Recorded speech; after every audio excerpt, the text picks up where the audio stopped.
Hello बच्चों, स्वागत है आप सभी का आपके अपने YouTube चैनल फिजिक्स क्लासेस में। बच्चों, जैसा आपको पता है कि हमने क्लास 10th साइंस स्टार्ट की हुई है और इसके मैंने आपको लगभग सभी चैप्टर कंप्लीट करा दिए हैं। आप देख सकते हैं प्लेलिस्ट में जाकर चैप्टर वाइज आपको वीडियो मिल जाएंगी। अब एक और चैप्टर देख लेते हैं जिसका नाम होता है हमारा पर्यावरण। कभी कभी इसमें से आपको क्वेश्चन मिल जाता है। जैसे पिछली बार का पेपर देखेंगे बोर्ड का, तो इसमें से कई क्वेश्चन आपके पूछे हुए थे। ठीक है, तो वैसे तो इसका वेटेज 2 या 3 मार्क्स का है, लेकिन पिछली बार 7-8 नंबर तक इसके क्वेश्चन पूछ लिए थे। तो इस चैप्टर को भी हमें छोड़कर नहीं जाना है। ठीक है, हमें इस चैप्टर को करके जाना है। छोटा चैप्टर है, आसान चैप्टर है, आप इसको आसानी से समझ सकते हो इस चैप्टर को, मेरा मानना ये है। ठीक है, तो हम स्टार्ट करते हैं। चैप्टर का नाम है आपका हमारा पर्यावरण, एनवायरनमेंट।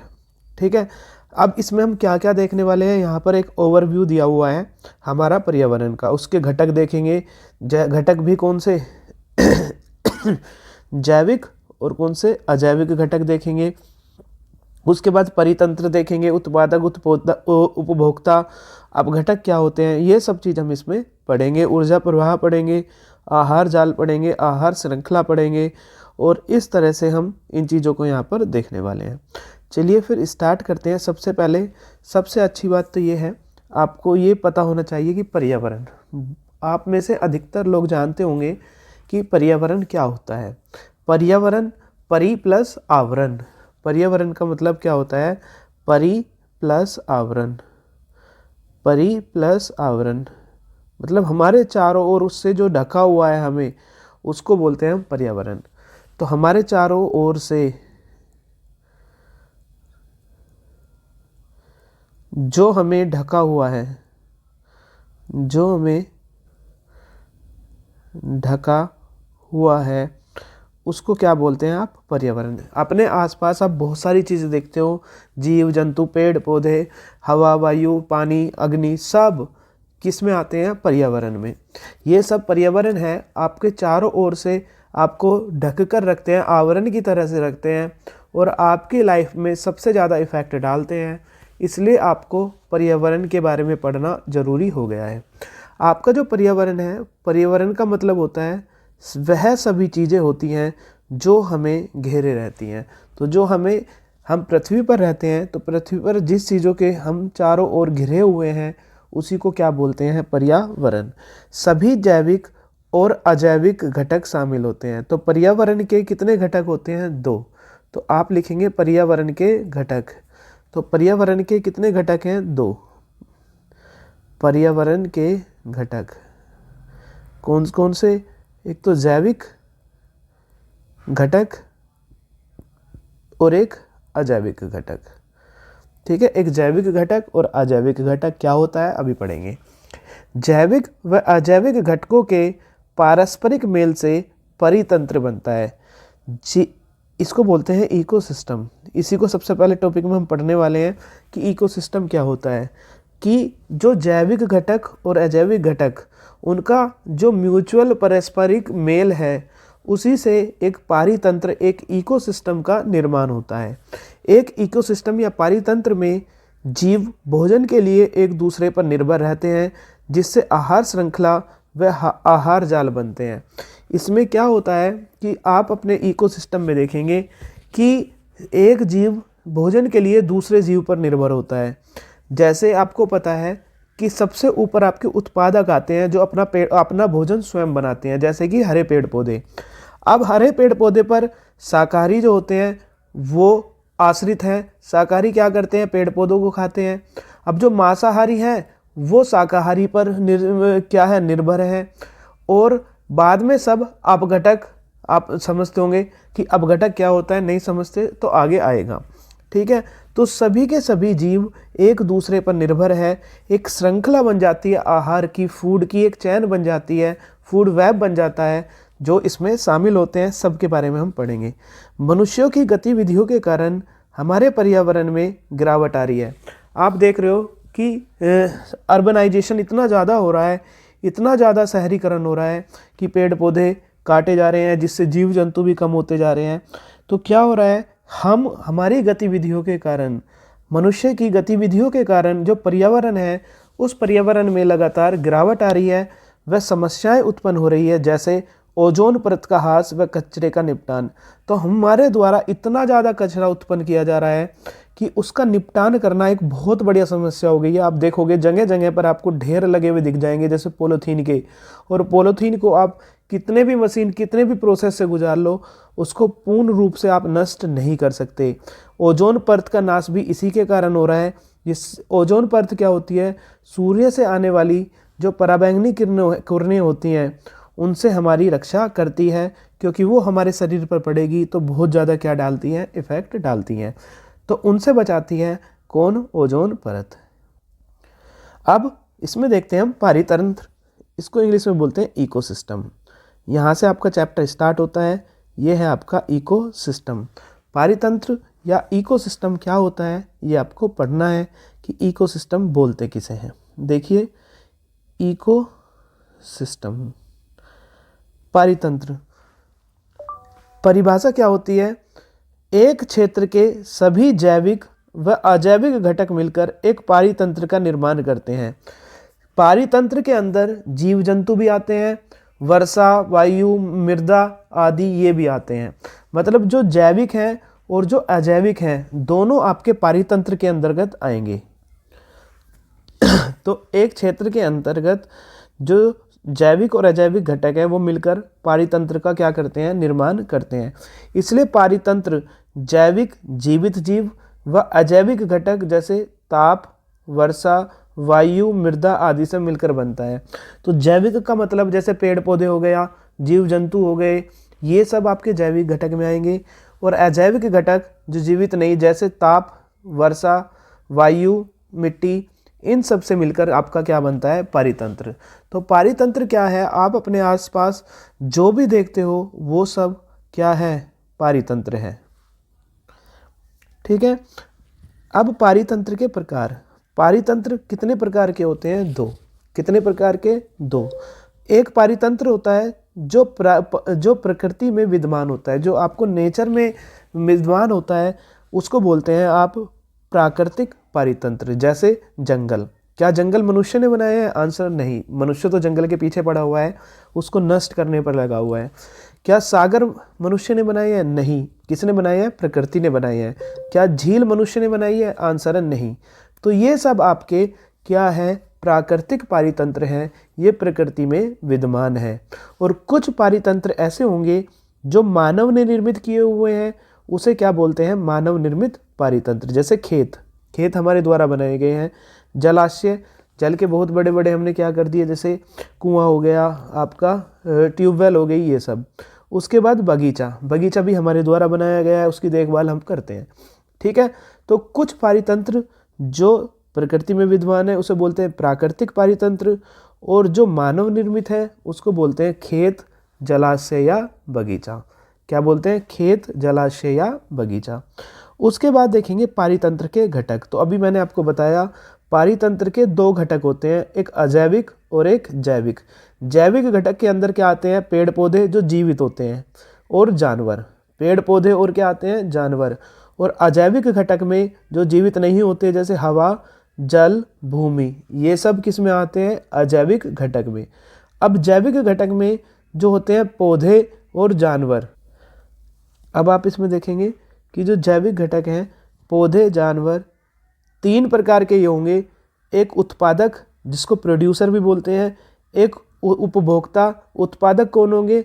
जो अपना भोजन स्वयं बनाएंगे। फिर उपभोक्ता जो अपने भोजन के लिए किस पर निर्भर रहेंगे? उत्पादक पर। और इन सब को क्या करेगा? फिर अपघटक आ जाएगा। ये क्या हो जाते हैं? अपघटक। ठीक है, ये आ गए आपके अपघटक, डिकम्पोजर।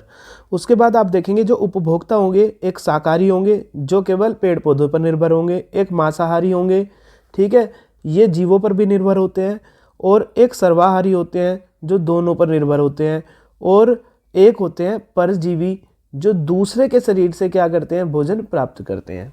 ठीक है। तो हम सबसे पहले बात करते हैं अजैविक घटक की। तो अजैविक घटक में कौन से घटक होते हैं? जितने भी निर्जीव घटक आप देखते हैं अपने आसपास, जैसे हवा, पानी, भूमि, प्रकाश, ताप, ये सब मिलकर अजैविक घटक बनाते हैं। कौन सा घटक बनाते हैं? अजैविक घटक। ठीक है। उसके बाद जैविक घटक में जितने भी जीव होते हैं, सजीव होते हैं, जैसे जो जीवित हैं, जैसे जानवर, जैसे सूक्ष्म जीव, छोटे छोटे बहुत सारे जीव होते हैं, जैसे फफूंदी, सभी से मिलकर जैविक घटक बनते हैं। तो आपको समझ में आ गया होगा कि जैविक और अजैविक घटक क्या होते हैं। ठीक है। उसके बाद देखते हैं आहार के आधार पर जैविक घटक। अब आहार के आधार पर जैविक घटक किस तरह से होते हैं? सबसे पहले आता है उत्पादक। उत्पादक को आप प्रोड्यूसर भी बोलते हैं। क्या बोलते हैं? प्रोड्यूसर। ये खाद्य श्रृंखला का सबसे पहला भाग होते हैं। कौन? आपके पास उत्पादक। उत्पादक क्या होते हैं? सूर्य के प्रकाश की उपस्थिति में प्रकाश संश्लेषण की क्रिया द्वारा अपना भोजन क्या करते हैं? स्वयं बनाते हैं। तो इसमें आप पढ़ेंगे सभी हरे पौधे जैसे नील हरित शैवाल अपना भोजन, पौधे और नील हरित ब्लू ग्रीन एल्गी अपना भोजन शर्करा और स्टार्च के रूप में बनाते हैं। आपको पता है पेड़ पौधे अकार्बनिक पदार्थों से, अकार्बनिक पदार्थ लेंगे उससे, जैसे कार्बन डाइऑक्साइड से सूर्य की रोशनी का प्रयोग करके बनाते हैं। आपने प्रकाश संश्लेषण की अभिक्रिया बहुत अच्छे से पढ़ी होगी। उसके बाद क्या होता है? ये उत्पादक होते हैं, ये प्रथम स्तर पर सबसे ऊपर के स्तर पर आते हैं जो अपना खाना स्वयं बनाते हैं। उसके बाद इन उत्पादक पर निर्भर कौन होता है? इन उत्पादक पर निर्भर होता है उपभोक्ता। कौन होता है? उपभोक्ता। इसको इंग्लिश में बोलते हैं कंज्यूमर। क्या बोलते हैं? कंज्यूमर। तो कंज्यूमर किस पर निर्भर होता है? उत्पादक पर। तो ऐसे जीव जो अपने निर्वाह के लिए परोक्ष या अपरोक्ष रूप से उत्पादकों पर निर्भर करते हैं उसको बोलते हैं उपभोक्ता। क्या बोलते हैं? उपभोक्ता। अब उपभोक्ता देखो कितने टाइप के थे जो ऊपर हमने पढ़े थे। पहला शाकाहारी। शाकाहारी क्या होते हैं? सबको पता है, जो पेड़ पौधे पत्ते खाने वाले, जैसे बकरी और हिरन। इसका एग्जाम्पल क्या है? बकरी और हिरन आपके शाकाहारी है। उसके बाद मांसाहारी कौन से होते हैं? जो मांस खाते हैं, जैसे शेर और मगरमच्छ। उसके बाद सर्वाहारी जो दोनों खाते हैं, जैसे कौवा हो गया, आपको रोटी भी खा लेगा और कीट पतंगों को भी खा लेगा। मनुष्य सबसे अच्छा क्या है? मनुष्य। ठीक है। मनुष्य भी क्या काम करता है? वो भी एक सर्वाहारी है। अब आप कहोगे कि मैं तो शाकाहारी हूँ या मैं तो मांसाहारी हूँ। ठीक है। तो क्या होता है कि आप शाकाहारी हो, आपसे कोई मतलब नहीं है, पूरी मनुष्य बिरादरी की बात चल रही है, तो वो सर्वाहारी होता है। उसके बाद परजीवी क्या होते हैं? जो दूसरे जीव के शरीर पर रहने व भोजन लेने वाले होते हैं। जैसे आपने देखा होगा जूं और अमरबेल। जूं और अमरबेल दूसरे जीव के शरीर पर रहकर वहाँ से भोजन को प्राप्त करते हैं। ठीक है। उसके बाद अपघटक। अपघटक को बोलते हैं डीकम्पोजर। क्या बोलते हैं? डीकम्पोजर। ठीक है। ये क्या होते हैं? फफूंदी व जीवाणु। ये क्या काम करते हैं? मरे हुए जीव व पौधों के जटिल पदार्थों को सरल पदार्थों में विघटित कर देते हैं। इस प्रकार अपघटक स्रोतों की भरपाई में मदद करते हैं। क्या होता है? आपने क्या किया? नाइट्रोजन खाई, ऑक्सीजन ली, आपने कुछ खाना कार्बनिक पदार्थ लिया, कार्बनिक पदार्थ लिया। अब क्या हुआ कि आप जीवित नहीं रहे। आपका शरीर क्या होगा? धीरे धीरे जो जटिल पदार्थ आपने खाए हैं वो टूटने लगेगा सरल पदार्थों में, और यहीं पर इसी मिट्टी में मिल जाना है। ठीक है। तो जिसने भी आपने जीवाश्म वगैरह जो भी आपने चीज़ें खाई थी वो यहीं पर मिल जाएगी। तो क्या होता है? जो अपघटक होते हैं जैसे फफूंदी और जीवाणु, वो क्या काम करते हैं? जो पेड़ पौधे मर गए हैं या कुछ जानवर हैं या जीव हैं वो मर गए हैं, तो मरे हुए जीव के शरीर को सरल पदार्थों में क्या कर देते हैं? तोड़ देते हैं। तो इस प्रकार अपघटक स्रोतों की भरपाई में क्या करते हैं? मदद। उसके बाद आया आपका टॉपिक आहार श्रृंखला, फूड चेन। इसके ऊपर क्वेश्चन आया था पिछली बार, फूड चेन के ऊपर। अच्छा क्वेश्चन है, अच्छा पार्ट है। फूड चेन इंपॉर्टेंट है, आपको रिमेंबर रखना है। तो आहार श्रृंखला एक ऐसी श्रृंखला है जिसमें एक जीव दूसरे जीव को भोजन के रूप में खाते हैं। तो आहार श्रृंखला का मतलब ये है कि कोई भी एक जीव होगा, वो जो दूसरे जीव है उसको भोजन के रूप में खाएगा। जैसे आप इसका उदाहरण देखते हैं, घास। घास को खाएंगे हिरन। घास को कौन खाएगा? हिरन। और हिरन को खा जाएगा शेर। यानी कि घास को कौन खाएगा? हिरन। और हिरन को कौन खा जाएगा? शेर हिरन का खा जाएगा। तो जो हिरण है वो घास पर निर्भर है। हिरण किस पर निर्भर है? घास पर। और शेर किस पर निर्भर है? हिरण पर निर्भर है। तो ये एक आहार श्रृंखला है। दूसरा, एक आहार श्रृंखला में उन जैविक घटकों को जिनमें ऊर्जा का स्थानांतरण होता है पोषी स्तर कहलाता है। तो क्या होता है, क्वेश्चन पूछा जाता है पोषी स्तर। तो पोषी स्तर क्या होता है कि आहार श्रृंखला में जैविक घटक, वे जैविक घटक जिसमें ऊर्जा का क्या हो? स्थानांतरण हो, उसे बोलते हैं हम पोषी स्तर। क्या बोलते हैं? पोषी स्तर। उसके बाद आप देखेंगे, अब इसको आप ऐसे समझ सकते हैं जैसे सूर्य है। आपको पता है पृथ्वी पर ऊर्जा का एकमात्र स्रोत क्या है? आपके पास सूर्य है। अब क्या होता है कि जैसे उत्पादक होते हैं, क्या होते हैं? उत्पादक। ये उत्पादक सारी जो ऊर्जा है वो किससे लेते हैं? सूर्य से लेते हैं और अपना भोजन स्वयं बनाएंगे। अब जो पेड़ पौधे होते हैं, उस पेड़ पौधों में भी बहुत सारी उपापचयी क्रियाएं होती हैं और ये कुछ पार्ट ऊर्जा का खर्च कर देते हैं। उन उपापचयी तोड़ फोड़ होती है इनके शरीर के अंदर, उसमें इस ऊर्जा का कुछ पार्ट खर्च कर देते हैं। मान लीजिए 100% ऊर्जा आई, इस 100% ऊर्जा को क्या कर देंगे? वो इसका कुछ पार्ट को वो खर्च कर देंगे और कुछ पार्ट को वायुमंडल को ये वापस दे देंगे। इसके बाद आता है आपका उत्पादक या प्राथमिक उत्पादक, जिसे हम बोलते हैं शाकाहारी। प्राथमिक उपभोक्ता जिसको हम बोलते हैं शाकाहारी। क्या बोलते हैं? शाकाहारी। तो ये जो शाकाहारी है, अब ये उत्पादक यानी कि पेड़ पौधों पर निर्भर है। अब पेड़ पौधे ने ऊर्जा ली थी 100%, बहुत सारे पार्ट को उसने खर्च कर दी, इसका केवल उनको 10% मिलता है। किसको? जो प्राथमिक उपभोक्ता हैं, जिसे हम शाकाहारी बोलते हैं, इसका केवल 10% ही किसको मिलता है? शाकाहारी को मिलता है। अब इस 10% में वो क्या काम करते हैं? इस 10% में वो दौड़ना, खेलना, कूदना, इसमें इस ऊर्जा को क्या कर देते हैं? खर्च कर देते हैं। अब बाकी एनर्जी, बाकी ऊर्जा कहाँ से लेते हैं? वो बाकी ऊर्जा लेते हैं वो श्वसन से। किससे लेते हैं? श्वसन से। अब इसका 10% आगे जाएगा मांसाहारी के पास, इसका 10% आगे जाएगा। तो ये 10% का नियम होता है। नेक्स्ट देखते हैं, एक आहार श्रृंखला में ऊर्जा का स्थानांतरण एक दिशा में होता है। तो एक आहार श्रृंखला में ऊर्जा पहले सूर्य से किस में गई? उत्पादक में। उत्पादक से किस में गई? उपभोक्ता में। उपभोक्ता से किस में गई? डिकम्पोजर या अपघटक में। ठीक है, ये मत समझना कि पहले सूर्य से डायरेक्ट शाकाहारी में चली जाएगी, नहीं। सूर्य से उत्पादक, उत्पादक से शाकाहारी, शाकाहारी से मांसाहारी। तो ऊर्जा का स्थानांतरण जो होता है वो एक ही दिशा में होता है। उसके बाद हरे पौधे सूर्य की ऊर्जा का 1% भाग जो पत्तियों पर पड़ता है अवशोषित करते हैं। देखो, अगर सूर्य से 100% ऊर्जा मिली तो पेड़ पौधे उसको केवल कितने भाग उसको लेते हैं? केवल 1% भाग। सोचो कितना ज़्यादा वो वायुमंडल को दे देते हैं। उसके बाद 10% नियम क्या है, अभी मैंने आपको समझाया है।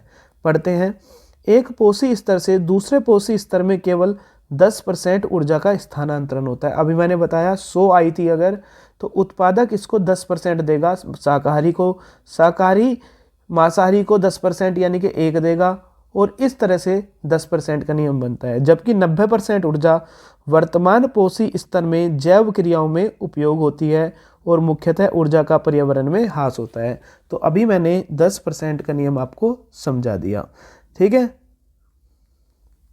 उसके बाद आप देखते हैं कि क्या 10% का क्या हो गया? ह्रास। उपभोक्ता के अगले स्तर के लिए ऊर्जा की बहुत ही कम मात्रा उपलब्ध हो पाती है, अतः आहार श्रृंखला में सामान्यतः 3 अथवा 4 चरण ही होते हैं। तो कितने चरण होते हैं? 3 या 4। सबसे पहले उत्पादक, मैं अभी आपको बताया, सबसे पहले क्या? उत्पादक। उसके बाद प्राथमिक उपभोक्ता, जिसको आप शाकाहारी भी बोलते हैं। क्या बोलते हैं? शाकाहारी। उसके बाद द्वितीय उपभोक्ता, जिसको आप मांसाहारी भी बोलते हैं, और कुछ होते हैं मृत मांसाहारी, ठीक है। तो क्या होता है कि इसमें 10% का नियम कैसे वर्क करता है? अगर मान लो उत्पादक को 1000 जूल ऊर्जा मिली, ये पूछा जाता है ये क्वेश्चन, इस तरह से आपको पूरा पिरामिड बनाना है, पोषी स्तर और ऊर्जा का बहाव कैसे होता है। 1000 किलो जूल ऊर्जा मिली उत्पादक को, अब इसका 10%, 1000 का 10% कैसे निकालेंगे? 1000 गुना 10/100, 2 जीरो से 2 जीरो कट गई, कितना आ गया? 100। तो 100 जूल ऊर्जा 100 किलो जूल, 1000 से 100 किलो जूल ही मिलेगी किसको? शाकाहारी को। अब 100 किलो जूल का 10%, 100 गुना 10/100, 100 से 100 कट गया, कितना आ गया? 10। 10 जो जाएगी वो द्वितीयक उपभोक्ता के पास जाएगी, और इसका 10% यानी कि 1 किलो जूल वो ऊर्जा किसको मिलेगी? वो ऊर्जा मिलेगी तृतीय उपभोक्ता को। तो इस तरह से ऊर्जा का क्या होता है? बहाव होता है। ये है आपका 10% का नियम। उसके बाद देखते हैं जैव आवर्धन। जैव आवर्धन आहार श्रृंखला में हानिकारक रसायनों की मात्रा में एक पोषी स्तर से दूसरे पोषी स्तर में जाने पर वृद्धि होती है, इसे जैव आवर्धन कहते हैं। ऐसे रसायनों की सबसे अधिक मात्रा मानव शरीर में होती है। क्या होता है? जो आपने फूड चैन अभी देखा, आहार श्रृंखला, आहार श्रृंखला में जो हानिकारक रसायन है उसकी मात्रा में एक पोषी स्तर से दूसरे पोषी स्तर में जाने पर क्या होती है? वृद्धि होती है।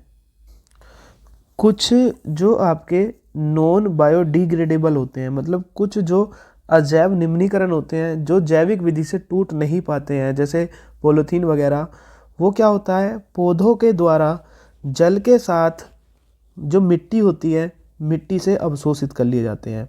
मतलब क्या हुआ कि पॉलीथीन है जैसे, ठीक है, जैसे पॉलीथीन है, प्लास्टिक है, वो क्या हुआ? आपने उसके निपटान के लिए उसे मिट्टी में गाड़ दिया। अब क्या हुआ? वो मिट्टी में मिल गई पॉलीथीन। अब वो नष्ट तो नहीं होती, तो पेड़ पौधे क्या काम कर लेते हैं? जो पेड़ पौधे होते हैं वो जल के साथ इनको अवशोषित कर लेते हैं। तो अब वो जो मिट्टी, जो वो पॉलीथीन थी या प्लास्टिक थी, अब वो किसके पास आ गई? पेड़ पौधों के। किसके पास आ गई? पेड़ पौधों ने उसको ले ली। अब पेड़ पौधों से भोजन प्राप्त करते हैं हम, प्राथमिक उपभोक्ता। कौन? प्राथमिक उपभोक्ता। तो वो क्या हुआ कि जो प्राथमिक उपभोक्ता है, अब वो उसके पास आ गई, जो भी रसायन थे अब वो उसके पास आ गए। प्राथमिक उपभोक्ता पर कौन निर्भर है? द्वितीयक उपभोक्ता। द्वितीयक उपभोक्ता, अब ये उस पर चले गए। तो जो ये रसायन है एक स्तर से दूसरे स्तर में जाने पर बढ़ते चले जाते हैं। अब इसका ये भी पार्ट है कि इसका इसी को हम बोलते हैं जैविक आवर्धन। मतलब जैव की जो रासायनिक हानिकारक रसायन है उसकी मात्रा लगातार एक स्तर से दूसरे स्तर में जाने पर बढ़ती जा रही है। अब मानव जो शरीर होता है उसमें ऐसे रासायनिक सबसे ज़्यादा देखे गए। उसका रीज़न क्या होता है कि जो मानव होते हैं वो पेड़ पौधे भी खा लेता है, जीव जंतु भी खा लेता है, सब कुछ खा लेता है, ठीक है। तो ये पोषी स्तर के लगभग सभी भाग से भोजन क्या कर लेता है? प्राप्त कर लेता है। तो इसलिए मनुष्य के ऊपर इनका प्रभाव सबसे ज़्यादा देखा गया, ठीक है। जो मनुष्य है उनके शरीर में कीटनाशी जो रसायन होते हैं, कीटनाशी रसायन मतलब जो मच्छर जैसे मच्छर, उनको नष्ट करने के लिए प्रयुक्त रसायन किए जाते हैं, उसकी मात्रा उनके शरीर में सबसे ज़्यादा पाई गई। जैसे एक कीटनाशी होता है DDT।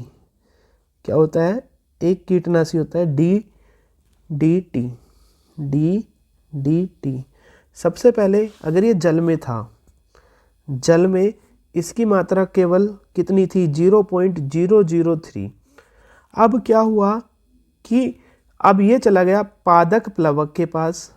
पादक प्लवक जो छोटे छोटे पौधे होते हैं जो डूबे होते हैं पानी के अंदर, ठीक है, उसमें देखा गया इनकी मात्रा 0.004 पाई गई। उसके बाद छोटे छोटे जंतु जो पेड़ उसमें पाए जाते हैं पानी में तैरते रहते हैं, जंतु प्लवक, उसके अंदर इसकी मात्रा देखी गई 0.05। कितनी पाई गई? ये 0.04 और ये 0.05 पाई गई। उसके बाद मछली होती है, वो छोटे छोटे जंतु को खा लेती है पानी के अंदर, तो मछली के अंदर ये और ज़्यादा बढ़ गया, ये पाया गया 2 पार्ट्स पर मिलियन ppm यूनिट होती है इसकी। और मछली को खा जाते हैं पक्षी, तो पक्षी के अंदर DDT की मात्रा 25 पार्ट पर मिलियन देखी गई। तो इस तरह से आप देख रहे हैं कि पोषी स्तर में जल से पादप प्लवक, पादप से जंतु प्लवक, जंतु प्लवक से मछली और मछली से पक्षी। यहाँ पर जो डीडीटी है कीटनाशी रसायन है। ये क्या है? कीटनाशी रसायन। इस कीटनाशी रसायन की मात्रा लगातार क्या होती जा रही है? इंक्रीज होती जा रही है। लगातार क्या होती जा रही है? इंक्रीज। और सबसे ज़्यादा पक्षी के अंदर पाई गई। तो यही लिखा हुआ है कि रसायनों की मात्रा एक पोषी स्तर से दूसरे पोषी स्तर में जाने पर उनमें क्या होती है? वृद्धि होती है। और ऐसी मात्रा सबसे ज़्यादा मनुष्य के अंदर इसलिए देखी गई क्योंकि मनुष्य क्या होता है? सर्वाहारी होता है, वो सब कुछ खा जाता है इनको। ठीक है, उसके बाद देखते हैं आहार जाल, फूड वेब। फूड वेब और वो था फूड चैन। आहार श्रृंखला, एक मिनट, आहार श्रृंखला आपस में प्राकृतिक रूप से जुड़ी होती है, जो एक जाल का रूप धारण कर लेती है, उसे ही बोलते हैं अब क्या? Food chain. तो फूड चैन क्या किसे बोलते हैं? जो एक किसका रूप ग्रहण कर लेती है? एक चैन की तरह होती। जैसे आप ऐसा समझो, चूहा है आपके पास, एक मिनट, क्या है ये? चूहा। ठीक है, इस चूहे को चील भी खा सकती है, इस चूहे को सांप भी खा सकता है। ठीक है, उसके बाद क्या होता है? ये चूहा पौधे को खा सकता है। चूहा किसको खा सकता है? पौधे को। अब क्या होता है? देखो खरगोश। अब देखते हैं खरगोश पर। देखो यह है खरगोश।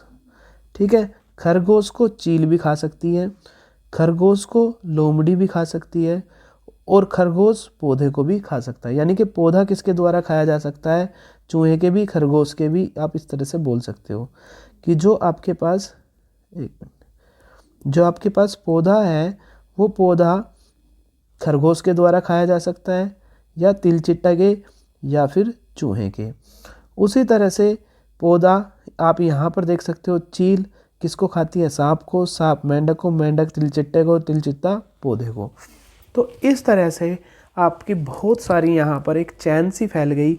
इसी को हम बोलते हैं फूड वेब या आहार जाल। उसके बाद नेक्स्ट हेडिंग है पर्यावरण की समस्याएं, कि पर्यावरण की क्या समस्याएं हैं आजकल की लाइफ में। पर्यावरण की क्या क्या समस्याएं हैं? पर्यावरण में बदलाव हमें प्रभावित करता है और हमारी गतिविधियों भी पर्यावरण को प्रभावित करती है। मतलब जो पर्यावरण होता है वो हमसे भी प्रभावित होता है और हम भी पर्यावरण से प्रभावित होते हैं। इसमें पर्यावरण में धीरे धीरे गिरावट आ रही है, जिसमें पर्यावरण की समस्याएं उत्पन्न होती है, जैसे प्रदूषण, वनों की कटाई। तो इससे क्या हो रहा है कि हम पर्यावरण को प्रभावित कर रहे हैं। इससे पर्यावरण में धीरे धीरे गिरावट आई है और पर्यावरण की सबसे महत्वपूर्ण समस्या जो है वो है प्रदूषण। जल प्रदूषण भी हो सकता है, वायु प्रदूषण भी, ध्वनि प्रदूषण भी, सब प्रदूषण, और वनों की अंधाधुंध कटाई जो हो रही है वो सबसे बड़ी समस्या है पर्यावरण के लिए। ठीक है, उसके बाद ओजोन परत, इसके ऊपर भी पिछली बार क्वेश्चन पूछा हुआ था। ओजोन परत, ठीक है, ओजोन परत पृथ्वी के चारों ओर एक रक्षात्मक आवरण है। तो जो हमारी पृथ्वी है उसके चारों ओर एक रक्षात्मक आवरण है। अगर ये मान लीजिए आपकी अर्थ है, क्या है आपके पास? अर्थ। ठीक है, उसके बाद यहाँ पर सन है,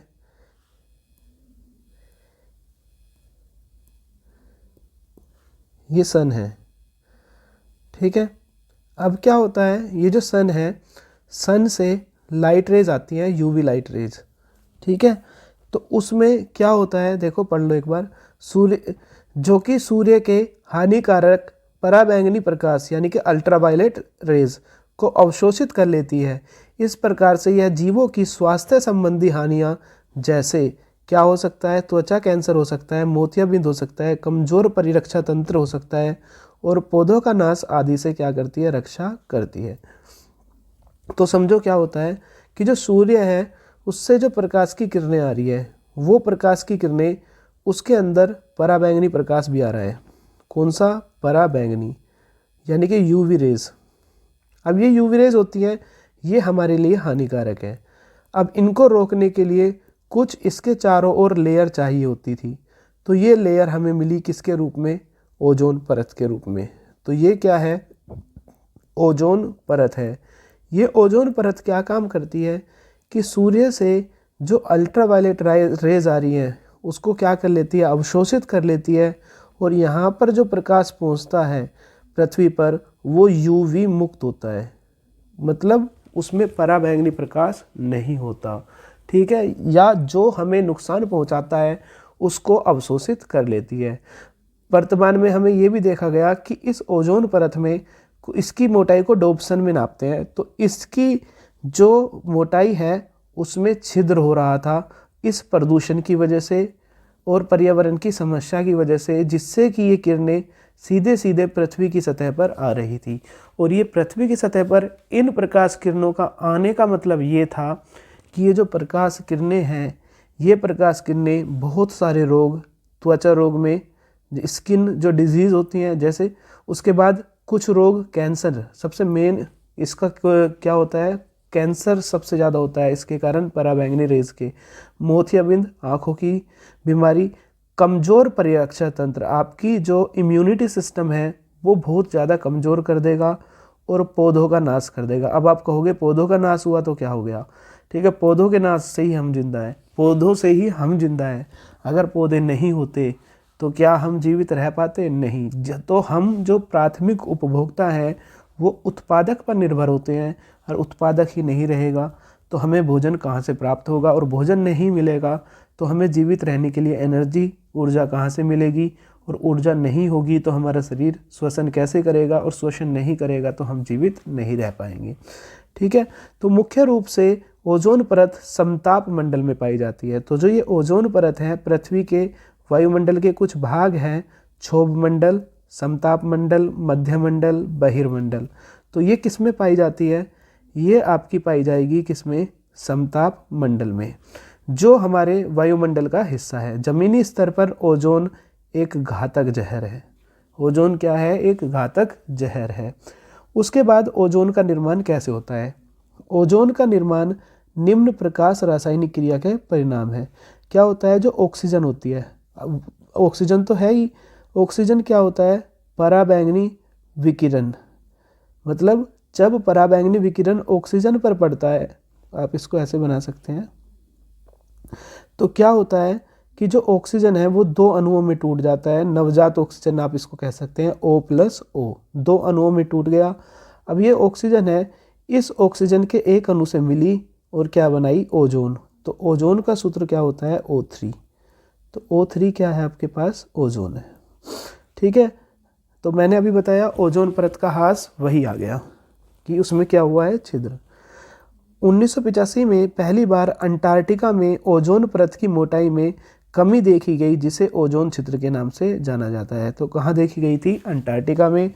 ये देखा गया कि ओजोन जो थी उसकी मोटाई में क्या हो गई, कमी हो गई, या यहाँ पर आप कह सकते हैं एक छिद्र हो गया, जिसकी वजह से पराबैंगनी किरणें पृथ्वी पर आ सकती हैं, ठीक है। ओजोन की मात्रा में इस तीव्रता से गिरावट का मुख्य कारक, अब क्या कारण है इसका, तो सबसे मेन कारण क्या है, मानव संश्लेषित रसायन जैसे क्लोरोफ्लोरोकार्बन को माना गया, जो एसी वगैरह से निकलती है, शीतलन से और अग्निशमन के लिए किया जाता है, जिसका प्रयोग शीतलन यानी कि एसी में भी किया जाता है। तो मेन रीज़न क्या है ओजोन में छिद्र होने का, उसका मेन रीज़न है CFC। मुख्य कारण किसका, ओजोन छिद्र का, वो है CFC। CFC की फुल फॉर्म है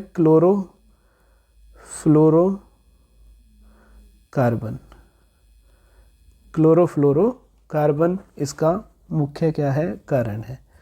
उसके बाद 1987 में संयुक्त राष्ट्र पर्यावरण कार्यक्रम UNEP, united nation environment programme में सर्वानुमति बनी कि CFC के उत्पादन को 1986 के स्तर पर ही सीमित रखा जाए, जिसको क्योटो प्रोटोकॉल के नाम से भी जानते हैं। ये आप आगे पढ़ोगे कभी जब हायर क्लास में जाएंगे कि क्योटो प्रोटोकॉल में क्या हुआ था कि जो आपका CFC था उस पर कम करने, उसका उत्सर्जन कम करने की बातें कही गई थी। अब आ गया कचरा प्रबंधन। जो कचरा आज के समय में अपशिष्ट है, आप देख रहे होंगे जगह जगह पर ढेर लगे हुए हैं, कचरे के ढेर लगे हुए हैं, उसको कहाँ फेंका जाए, कहाँ पर उसका निपटान किया जाए, ये एक बहुत बड़ी समस्या है। इसकी वजह से ही पर्यावरण क्या हो रहा है, प्रभावित हो रहा है, और हमारी जीवन शैली भी इसकी वजह से ही प्रभावित हो रही है। तो कचरा प्रबंधन आज के समय में अपशिष्ट निपटान एक बहुत मुख्य समस्या है, जो हमारे पर्यावरण को क्या करती है, प्रभावित करती है। हमारी जीवन शैली के कारण बहुत बड़ी मात्रा में कचरा इकट्ठा हो जाता है। अब कचरे में दो तरह के पदार्थ पाए जाएंगे, जो अभी ऊपर भी आया था, जैव निम्नीकरण और अजैव निम्नीकरण। ये अलग से भी टॉपिक पूछ लिया जाता है, इम्पोर्टेंट है। जैव निम्नीकरण और अजैव निम्नीकरण। जैव निम्नीकरण यानी कि जो सूक्ष्म जीवों के कारण छोटे छोटे टुकड़ों में टूट जाएंगे, और अजैव निम्नीकरण जो निम्न मतलब नीचे की तरफ यानी कि टूटना, जो टूट नहीं पाते जल्दी से, जैसे पॉलीथीन वगैरह। तो पदार्थ जो सूक्ष्म जीवों के कारण छोटे घटकों में बदल जाते हैं, जैसे फल, आप आम, केला, संतरा इनको फेंक दो तो ये थोड़ी देर में समाप्त हो जाते हैं। सब्जी के छिलके भी उनमें, सूती कपड़े को फेंक दो तो भी निपट जाता है। जूट, कागज़ को भी फेंक दो तो जलकर ख़त्म हो जाएगा, ठीक है। लेकिन कुछ ऐसे होते हैं जो सूक्ष्म जीवों के कारण घटकों में परिवर्तित नहीं होते, जैसे प्लास्टिक का निपटान सबसे बड़ी समस्या है हमारे देश के अंदर। प्लास्टिक को ऐसा कहा जाता है कि कई हजारों साल तक भी आप इसको पूर्ण रूप से समाप्त नहीं कर सकते। किसको? प्लास्टिक और पॉलीथीन को, ठीक है। तो पॉलीथीन सबसे मुख्य समस्या है। संश्लिष्ट रेशे। अब क्या होता है, इतनी ज़्यादा जनसंख्या है, अब सभी को सूती वस्त्र तो नहीं दिए जा सकते, तो कुछ ना कुछ फैब्रिक उसमें मिलाया जाता है, सिंथेटिक फाइबर। उसके बाद कुछ धातुएं होती हैं, रेडियो एक्टिव अपशिष्ट होते हैं, जैसे यूरेनियम, जैसे कौन सा, यूरेनियम, थोरियम आदि, ठीक है। ये क्या है, रेडियो एक्टिव अपशिष्ट हैं आपके। उसके बाद सूक्ष्म जीव एंजाइम उत्पन्न करते हैं, जो पदार्थ को छोटे घटकों में बदल देते हैं। एंजाइम अपनी क्रिया में विशिष्ट होते हैं, इसलिए सभी पदार्थों का अपघटन नहीं कर सकते। तो जो सूक्ष्म जीव होते हैं वो क्या उत्पन्न करते हैं, एंजाइम। और जो एंजाइम होते हैं वो क्या होते हैं, अपनी क्रिया में कुछ स्पेसिफाइड होते हैं, मतलब वो कुछ ही चीज़ों को क्या कर सकते हैं, अपघटित कर सकते हैं। इसलिए ये पदार्थ अपघटित हुए बिना रह जाते हैं। कौन कौन से? प्लास्टिक, पॉलीथीन, संश्लिष्ट रेशे, धातु, रेडियोएक्टिव पदार्थ आदि। इसलिए इनको बोलते हैं अजैव निम्नीकरण, जिसको आप जैविक माध्यम से भी निम्न यानी कि छोटे पार्ट में कन्वर्ट नहीं कर सकते। अब कचरा प्रबंधन की क्या क्या विधियां हैं, ये इसमें हमें बताना है। जैव मात्रा संयंत्र, पहला क्या है, जैव मात्रा संयंत्र। जैव निम्नीकरण पदार्थ कचरा इस संयंत्र द्वारा जैव मात्रा व खाद में परिवर्तित किया जाता है। तो आपने देखा होगा कि जैव मात्रा संयंत्र लगे होते हैं, यह क्या काम करते हैं, जो कचरा है उस कचरे को खाद में और किस में, जैव बायोमास में कन्वर्ट कर देते हैं। उसके बाद सीवेज उपचार तंत्र। सीवेज में नाली के पानी को नदी में जाने से पहले इस तंत्र द्वारा संशोधित किया जाता है। तो क्या होता है, आपके घरों से डिटर्जेंट, सर्फ, इस तरह का पानी मिला हुआ, तो ये पानी निकला, अब ये नदी में जाकर मिलेगा, इससे पहले ही सीवेज के माध्यम से उपचार करा जाएगा, मतलब इसको साफ किया जाएगा। उसके बाद कूड़ा भराव क्षेत्र, कचरा निचले क्षेत्रों में डाल दिया जाता है और दबा दिया जाता है। इसमें क्या होता है, बहुत बड़े बड़े गड्ढे बनाए जाते हैं और गड्ढे के अंदर कुछ ऐसा कचरा भर दिया जाता है जिसका निम्नीकरण नहीं हो सकता, और उसको क्या कर दिया जाता है, दाब दिया जाता है। उसके बाद कंपोस्टिंग क्या होता है, जैविक कचरा कंपोस्ट गड्ढे में भरकर ढक दिया जाता है। मिट्टी के द्वारा 3 महीनों में कचरा खाद में बदल जाता है। तो जैविक कचरा जो होता है, एक गड्ढा बनाते हैं, कंपोस्ट गड्ढा, उसके अंदर मेथेन वगैरह गैस उत्पन्न होती है, तो उसमें क्या होता है, मिट्टी के द्वारा उसको ढक देंगे और 2-3-4 महीने के बाद देखेंगे तो कचरा जो होता है वो किस में बदल जाता है, खाद में। ये किसके लिए है, ये जैविक के लिए है, अजैविक के लिए नहीं है। पुनः चक्रण, अजैव निम्नीकरण पदार्थ के कचरा पुनः इस्तेमाल के लिए नए पदार्थों में बदल दिया जाता है। तो जो अजैव निम्नीकरण पदार्थ है, जैसे पिन्नी वगैरह होगी, पॉलीथीन वगैरह होगी, उसका जो कचरा होता है वो दोबारा से क्या कर दिया जाता है, नए पदार्थों में बदल दिया जाता है। पुनः उपयोग, यह एक पारंपरिक तरीका है जिससे एक वस्तु का पुनः इस्तेमाल कर सकते हैं। उदाहरण अखबार से लिफाफे बनाना। क्या हुआ कि पुनः प्रयोग मतलब दोबारा आप उसका प्रयोग कर सकते हैं किसी वस्तु का। मान लीजिए कि आपके घर में अखबार आता है, तो अखबार से क्या हुआ कि अखबार आपने पढ़ लिया, अब 1 महीने पुराना हो गया, 2 दिन, 10 दिन, 5 दिन पुराना हो गया, तो आप उसको फेंक दोगे रद्दी में? नहीं, उस अखबार के यूज़ कीजिए, उससे सजावट का सामान बनाइए या उससे लिफाफे बनाइए, छोटे छोटे टुकड़ों में उसको तोड़िए। उसके बाद भस्मीकरण, यह एक अपशिष्ट उपचार प्रक्रिया है। कैसी अपशिष्ट? जिसे थर्मल उपचार के रूप में वर्णित किया जाता है। इसको आप थर्मल उपचार भी बोलते हैं, जो कचरों को राख में बदल देता है। तो जो कचरे होते हैं वो किस में कन्वर्ट हो जाते हैं? राख में। मुख्य रूप से इसका उपयोग अस्पतालों से जैविक कचरे के निपटान के लिए किया जाता है। तो अस्पताल के अंदर जो सिरिंज वगैरह यूज किए जाते हैं, जितने इतने सारे वहाँ पर कचरे होते हैं, तो उनसे निपटने के लिए यह एक विधि है, इसका नाम है भस्मीकरण। ठीक है, तो इस तरह से आपका ये चैप्टर जिसका नाम था हमारा पर्यावरण समाप्त होता है। अब इसके कुछ क्वेश्चन हम देख लेते हैं। सबसे पहले ऑब्जेक्टिव क्वेश्चन देखते हैं। एयर कंडीशनिंग, जिसको आप एसी भी बोलते हैं, वातानुकूलन तथा प्रशीतन, जिसको आप क्या बोलते हैं? रेफ्रिजरेटर भी बोलते हैं, के दौरान किन प्रदूषकों का हवा में प्रवाह होने के कारण ओजोन परत को ह्रास में सबसे बड़ा योगदान है? तो अभी मैंने आपको समझाया था, डीडीटी एक तो एक कीटनाशी है।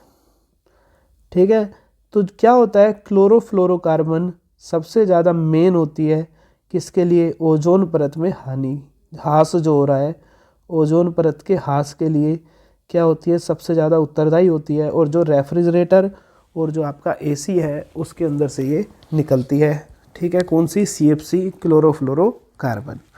उसके बाद दूसरा,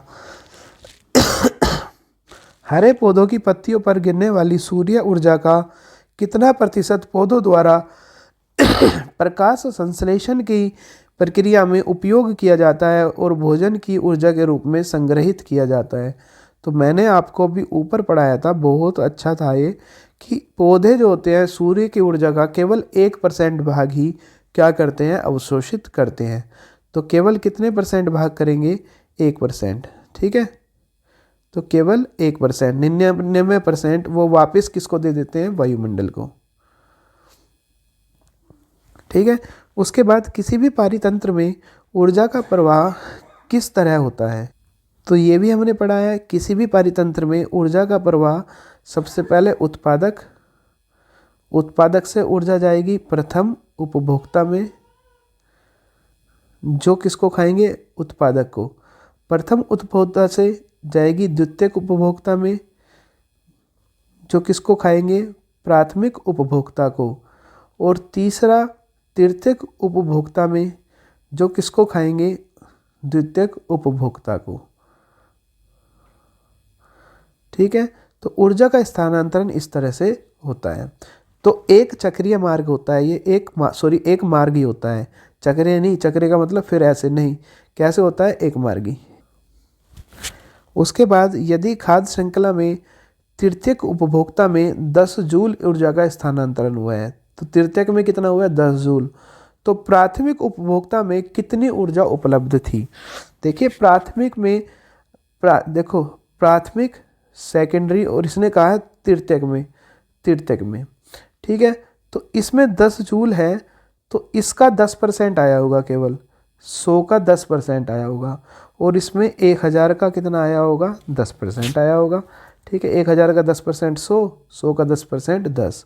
तो इसमें किसका नियम लगता है? 10% का नियम। तो क्या होगा इसका answer? 1000। Option number C 1000 correct answer आपके पास होगा। चलिए आगे देखते हैं क्वेश्चन नंबर 5। 10% नियम किसके साथ जुड़ा हुआ है? खाद्य श्रृंखला में विभिन्न पोषी स्तरों से डीकम्पोजर तक ऊर्जा का स्थानांतरण। एटीपी ऊर्जा का मांसपेशियों में स्थानांतरण, ये तो नहीं है। एटीपी ऊर्जा का मांसपेशियों में स्थानांतरण नहीं है। एक जीव से दूसरे जीव में रासायनिक ऊर्जा का स्थानांतरण, ये भी नहीं है। ठीक है, सूर्य ऊर्जा का जीवों में स्थानांतरण प्रक्रिया उत्पादक कहलाता है, ये भी नहीं है। तो क्या होता है, खाद्य श्रृंखला में विभिन्न पोषक स्तरों से डीकम्पोजर तक ऊर्जा का स्थानांतरण। उसके बाद निम्न किस प्रक्रिया से O2 को O3 में बदल दिया जाता है। ठीक है, तो आपको बताना है किस प्रक्रिया में O2 को O3 में, तो किस में होता है, ऑक्सीजन O से क्रिया करके ओजोन बना लेती है, और किस में होता है, पराबैंगनी विकिरण में। तो क्या होगा, अल्ट्रावायलेट रेडिएशन। उसके बाद क्वेश्चन नंबर 7, सभी आहार श्रृंखला में मनुष्य शीर्षस्थ है। सबसे ऊपर कौन है, सभी आहार श्रृंखला में मनुष्य है। अतः हमारे शरीर में यह रसायन सर्वाधिक मात्रा में संचित हो जाते हैं, इसे क्या कहते हैं। तो मैंने आपको बताया था, इसको बोलते हैं जैव आवर्धन। क्या बोलते हैं इसको, जैव आवर्धन, क्योंकि हम कैसे होते हैं, सर्वाहारी होते हैं, सभी चीज़ों को खा पी फटकते हैं। उसके बाद निम्न में से कौन सा एक कृत्रिम पारितंत्र है। कृत्रिम का मतलब जिसको हमारे द्वारा बनाया गया है। तालाब, झील तो प्रकृति ने बनाई है, तो ये तो प्राकृतिक है। जंगल भी प्राकृतिक है, प्रकृति ने बनाए हैं। खेत हमने बनाए हैं, तो खेत क्या होगा आपके पास, कृत्रिम होगा। तालाब भी प्रकृति ने बनाए हैं, प्राकृतिक है। उसके बाद नेक्स्ट है क्वेश्चन नंबर 9, कौन सा ऊर्जा का एक खाद्य श्रृंखला से होकर बहती है। तो आपको बताना है क्या, कि कौन सा ऊर्जा का एक खाद्य श्रृंखला से होकर बहती है। तो कौन सी ऊर्जा बहती है, सौर ऊर्जा। अस्पतालों से जैविक कचरों के निपटान के लिए कौन सी सबसे अच्छी विधि है। तो सबसे पहले मैंने आपको सबसे लास्ट में बताया था अभी, भस्मीकरण। कौन सी विधि है, भस्मीकरण। ठीक है, इस विधि में जैविक कचरा जो होता है हॉस्पिटल वगैरह में, उसका क्या कर दिया जाता है, निपटान कर दिया जाता है। किसमें, थर्मल इसमें टेम्परेचर इनको गर्म करके ख़त्म कर दिया जाता है। ठीक है, उसके बाद आप देखिए और क्वेश्चन इसमें होंगे, निम्न को अजैविक घटक और जैविक। जैविक का मतलब जो जीवित है, जैसे पौधे हो गया जैविक, मिट्टी अजैविक, जल अजैविक, हवा अजैविक, जंतु जैविक, और तापमान आपके अजैविक। निम्न जीवों का इस्तेमाल कर एक आहार श्रृंखला बनाइए। सबसे पहले घास, क्या है आपके पास, घास। घास को कौन खाता है, घास को खाता है टिड्डा। कौन खाता है, टिड्डा। अब जो छोटे छोटे टिड्डे होते हैं उसको कौन खा जाता है, मेंढक। कौन खा जाता है, मेंढक। तो टिड्डा, मेंढक, घास। अब जो मेंढक होता है, मेंढक को खा लिया जाता है सांप के द्वारा, और जो सांप है उसको खा लिया जाता है किसके द्वारा, चील के द्वारा। तो ये एक सही क्रम है आहार श्रृंखला का। ये क्वेश्चन भी पूछ लिया जाएगा आपसे, कि कोई भी एक क्रम दे देगा, उसमें कहेगा आहार श्रृंखला का सही क्रम बनाइए। अगले पोषी स्तर पर कितने प्रतिशत ऊर्जा का स्थानांतरण होता है। तो केवल कितने % ऊर्जा का स्थानांतरण होता है, केवल और केवल 10% ऊर्जा का स्थानांतरण होता है। 90% ऊर्जा पर्यावरण को वापस मिल जाती है। CFC के द्वारा किसका ह्रास होता है, क्वेश्चन नंबर 4। तो जो होता है क्लोरोफ्लोरोकार्बन, उसके द्वारा किसका ह्रास होता है, ओजोन परत का। इसी के कारण ओजोन परत में ह्रास हो रहा है। चलते हैं नेक्स्ट क्वेश्चन, क्वेश्चन नंबर 5। आहार श्रृंखला में हानिकारक रसायनों की मात्रा एक पोषी स्तर से दूसरे पोषी स्तर पर जाने में वृद्धि होती है। इस प्रक्रिया का नाम बताइए। तो इसका नाम मैंने आपको लिखवाया था, जैव आवर्धन। क्या होता है, जैव आवर्धन। ठीक है, नेक्स्ट क्वेश्चन नंबर 6। पुनः चक्रित किए जा सकने वाले किन्हीं 2 पदार्थों का नाम लिखिए जिनको आप दोबारा से एक चक्र के रूप में क्या कर सकते हो, प्राप्त कर सकते हो। तो इसको भी आपने अभी पढ़ा था चक्रिया वाले में, जैसे प्लास्टिक और पॉलीथीन। उसके बाद पोषी स्तर क्या है, मैं आपको पढ़ा चुका। CFC व UNEP का पूरा नाम लिखिए। देखो CFC का पूरा नाम है क्लोरो फ्लोरो कार्बन। इसके कारण ओजोन परत में ह्रास हो रहा है।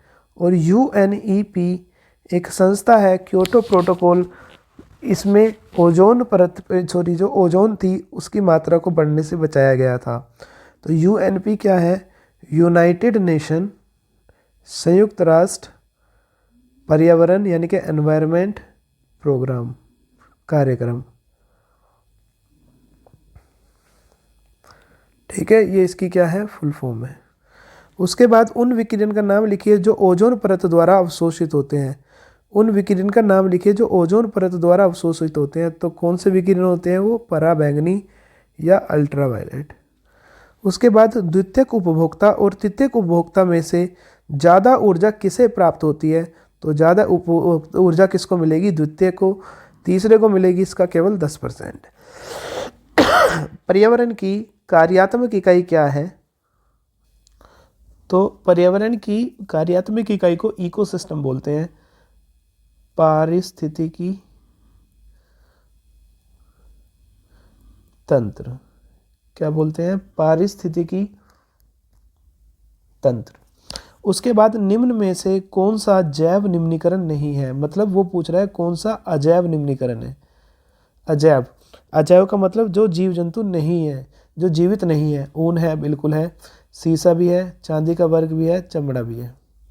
ठीक है, एक मिनट। जैव निम्नीकरण नहीं है मतलब अजैव निम्नीकरण है, जिसको जैविक विधि द्वारा अपघटित नहीं किया जा सकता, उसने ये पूछा है। तो किसको नहीं किया जा सकता इसमें से? उनको किया जा सकता है, सीसा हो सकता है, सीसा। ठीक है, उसके बाद चांदी का वर्क भी हो सकता है क्योंकि धातु होती है, और उसके बाद चमड़ा भी हो सकता है। ठीक है, तो 2 परजीवी का नाम लिखिए। तो 2 परजीवी सिंपल से आप दे सकते हैं। एक तो बहुत अच्छा है जूं, क्या होती है? जूं। एक होता है मच्छर, क्या होता है? मच्छर। प्रोटोजोआ भी होता है, कोई से भी 2 याद रख लेना आप। क्योटो प्रोटोकॉल क्या है? तो क्योटो प्रोटोकॉल क्या है? इसमें CFC जो क्लोरोफ्लोरोकार्बन है उसके निकलने की दर को नियंत्रित किया गया था। क्या किया गया था? नियंत्रित, जिससे कि ओजोन परत में छिद्र जो हो रहा था वो छिद्र रुक जाए। ठीक है, उसके बाद आगे आप पढ़ लेना कुल्हड़ बनाने से हमारे पर्यावरण पर क्या प्रभाव, तालाब से प्लावक खत्म हो जाएंगे, क्या होगा, ये सब क्वेश्चन है। आरेख बनाना है। ठीक है,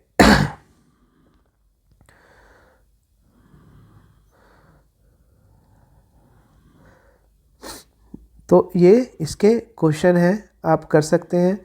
ठीक है, चलिए फिर इसी के साथ आपका ये जो चैप्टर है वो चैप्टर क्या होता है? समाप्त होता है। अगर आपको कोई इस चैप्टर में किसी भी प्रकार की कोई दिक्कत है तो आप मुझसे पूछ सकते हो। ठीक है, अगर वीडियो आपको अच्छी लगी हो, क्लास अच्छी लगी हो तो क्लास को प्लीज़ शेयर किया करो। धन्यवाद, मिलते हैं फिर नई क्लास के साथ।